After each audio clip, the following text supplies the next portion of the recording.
ces concertations rentrent dans un cadre global d'amélioration continue du service public. Aujourd'hui, il faut dire et rappeler également qu'il est maintenant même une lapalissade que de dire que l'administration du Sénégal est fortement décriée. Alors, qu'est-ce qu'il faut faire? Il faut trouver des solutions pour qu'on puisse au moins réconcilier les citoyens avec l'administration du Sénégal. Et c'est dans ce contexte-là que nous avons organisé les concertations.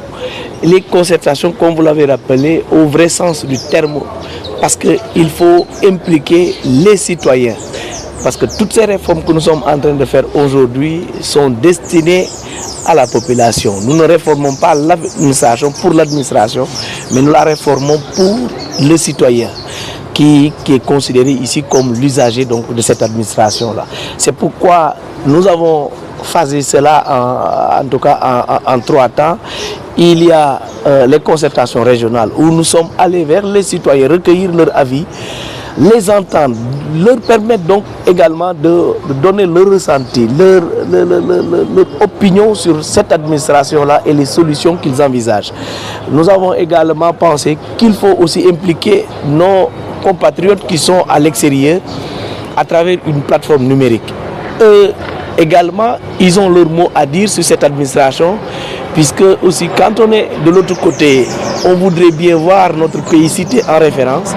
Et on leur permet donc de nous faire ces retours aussi de ce qu'ils voient de l'autre côté et nous les remonter pour que nous puissions, en tout cas dans le cadre de la prise en charge des bonnes pratiques, prendre en charge donc leur avis. Et justement donc impliquer les autres autorités de l'administration pour qu'on puisse discuter. C'est la 3e phase, donc la phase thématique, où les gens aujourd'hui se regroupent. Vraiment, la société civile, le secteur privé, les hauts fonctionnaires donc, de l'administration pour partager vraiment sur un certain nombre de thématiques qui aujourd'hui constituent l'ossature de cette administration-là. Donc vraiment, ce qu'il faut dire, c'est que ces concertations-là viennent dans le cadre global donc, de constitution de ce paquet de réformes que nous voudrions avoir pour une administration beaucoup plus efficace, beaucoup plus dynamique et proche des citoyens sénégalais. Monsieur le ministre, tout à l'heure, des conclusions de très rapports ont été proposées. On parle de Oui, il faut pas aussi que nous voilions la face. C'est pourquoi je l'ai dit tout au début, que nous avons pensé qu'il faut donner la parole aux citoyens pour leur permettre donc de dire ce qu'ils voient, de nous dire vraiment ce qu'ils ressentent de cette administration sénégalaise-là. Donc nous n'avons pas besoin, parce que quand on veut réformer, il faut nommer les mots.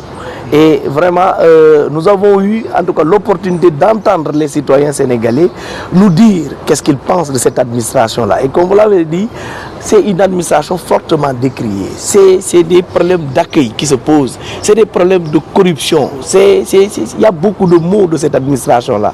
Il faut trouver une solution si nous voulons réellement être dans le djoubdjoubal. On ne peut pas faire...